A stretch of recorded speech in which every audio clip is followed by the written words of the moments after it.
Hello guys! Today I'm going to show you some of the watercolor palettes that I use. I know it's one of the most difficult things about starting out with watercolor is finding the right paints, the right pigments, the ones that are suitable for your use, and also one of the more important watercolor materials are the palettes. So for time I struggled finding the right ones for me. Actually, the first time I started with watercolor, I tried to buy the set ones because I had really no idea what colors to use for beginner watercolor.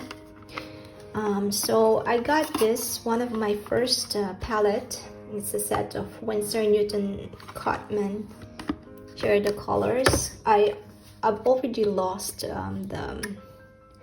the name card or my swatches for these colors since it's been 2 years since I started using this. You can see these are just the basic colors, and it's quite useful because you can detach the pans and you can replace them with whatever pigment you like. You can replace some of them.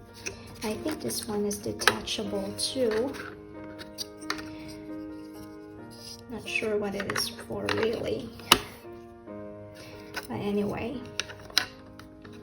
it was not a bad palette for a starter. When I was starting, I was using mostly I was painting mostly flowers, so these colors were very useful, and greens, blues, and the earth colors here, burnt umber, burnt sienna, and the white, it was not really very useful, but yeah, it was just part of the set. And then after a while I realized I preferred to use the tubes, so I then moved on to buying actually ceramic plates like this. So I would squeeze the tubes onto this cheap ceramic plate that I bought, I think from IKEA. Let me see.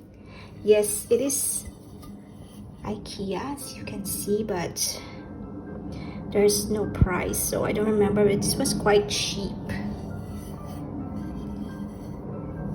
So, but it's quite disorganized, and so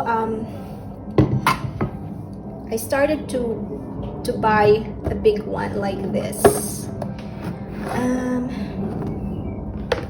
This one, as you can see, has huge wells to put your colors in them, and it has a nice convenient plastic cover.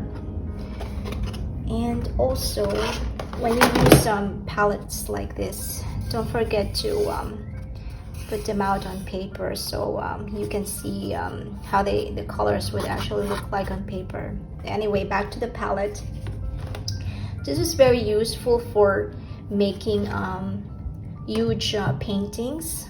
So when you are using when you are using huge brushes like this, like these, it would be easy to dip your brush in there, as opposed to a small palette like this with smaller wells like this.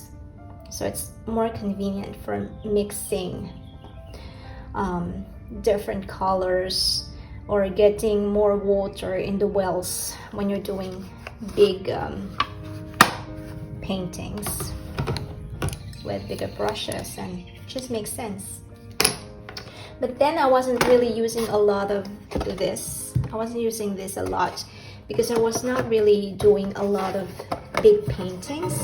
So what I did next was I got into smaller palettes. So I tried to get this one plastic one from Mijello.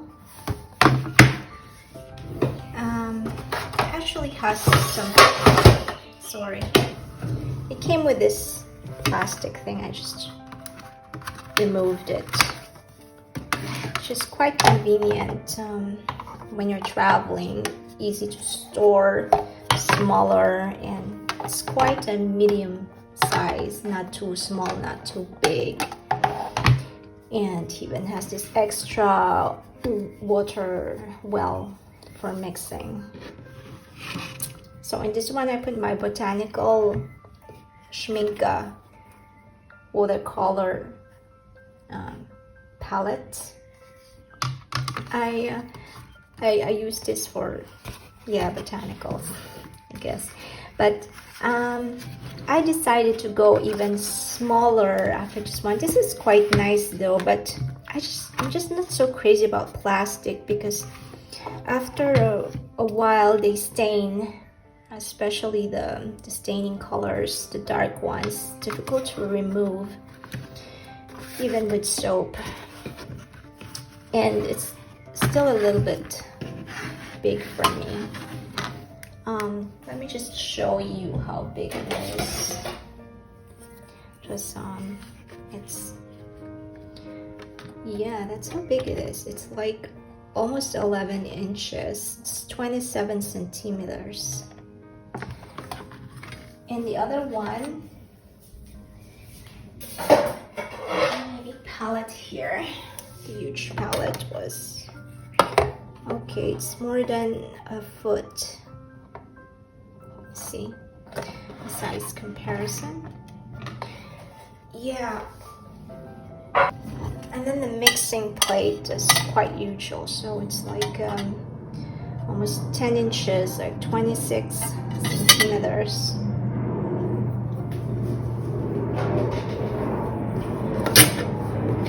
I quite like this Mijello palette, but I'm not crazy about plastic. And oh, the big one, it was porcelain, by the way. And then I got this one from Jackson's. It's a brand from Jackson's. And I put here mostly Daniel Smith and WIinsor Newton. So this is my swatch of the colors that I have here. It's actually like that. Yeah, I quite like this. I use this quite a lot for plein air painting, and I have monthly sessions with my friends, and it can get crowded on the table. So this is really convenient to bring with me, and I can put different pans in it and just make different swatches. And this one is about almost 5 inches. It's 11 and a half, almost 12 centimeters. Okay, and it's metal, so it's not quite as difficult to clean as the plastic ones, so I quite like it. And the next one that I have is this cute portable micro painter that I got from Jackson's Art. It's only 7 centimeters. Yeah, it's so cute. It's so mini. I guess it's for minuscule paintings. No, actually for plein air painting.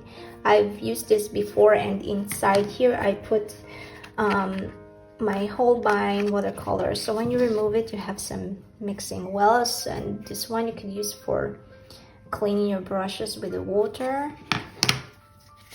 and you can fit in 6 colors here. The only thing is that I haven't tried, but I don't think you can remove these pans. No, I don't think so. Or maybe I'm just not persistent. Maybe you can remove them, but I haven't tried. It's difficult. I don't want to break my nails, but it's really nice. It's cute. And I also did my color swatch for that, and it fits there. And here I think you can attach it here somewhere, the water well. And yeah, like that. You see? Isn't that cute? And the other one you can attach right here. I think I will buy another one of this just because it's really cute. And there you have it. And but the only thing is plastic, but it's quite easy to clean, as far as I can tell from the times that I've used it. Although you get a little bit of some staining, maybe I should clean it properly. But yeah, I really like this one. And I also have this one from Etcher Lab. This one is Porcelain, and I've shown this in one of my unboxing videos for Jackson's Art Supplies.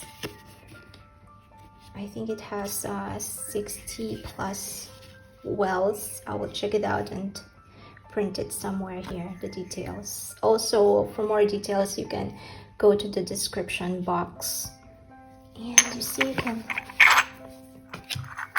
fit a lot of colors in there. You have the smaller set, and you have this many wells.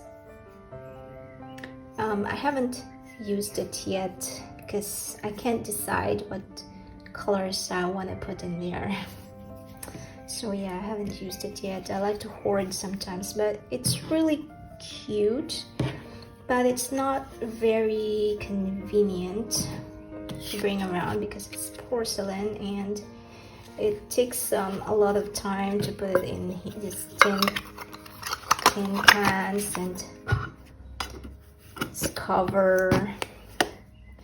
Yeah, maybe you can design a better container, Stephanie Law. Anyway, and also you can make your own. You can make your own. Like you can get an idea from this one. You see this art graph for line and wash. It's like a water soluble graphite. And you can get an idea from this. You can make your own palette with a cork board if you have the time. Just cut it out. And what else do I have? Also, you can do it with some recyclable. You can recycle some plastics. I don't know what this used to contain. Maybe candies. And look at this. It's a chocolate box for Rocher, and I'm planning to put my palettes in there. I cleaned it up. No, actually I didn't need to clean it up. So, but of course these are just for indoor use. It's not very convenient to bring this around, but yeah, but then again, why not? Maybe I didn't remove the plastic, so you can get very creative. And also, I forgot to show you, I also have some nice water wells. This one is my favorite that I got from Amazon. It's so easy to store because you can stuck it around, and then you can even use the bottom. I use the bottom part sometimes when I ran out of space and I didn't want to wash you see these parts, because you know, you can reactivate them and reuse the colors if you want. And you can do a lot of nice grays with, you know, the wild mix of watercolors, whatever those colors are. They make nice grays. And other water wells that I have this small porcelain I got from Jackson's Art. I have a bigger one in plastic. And I also just have these smaller plates I rarely use now because yeah, I just make do with these ones that take less space. And yeah, that's all for today. These are all my palettes. And thank you guys for watching. I'll see you next time. Bye. Don't forget to like and subscribe. Bye.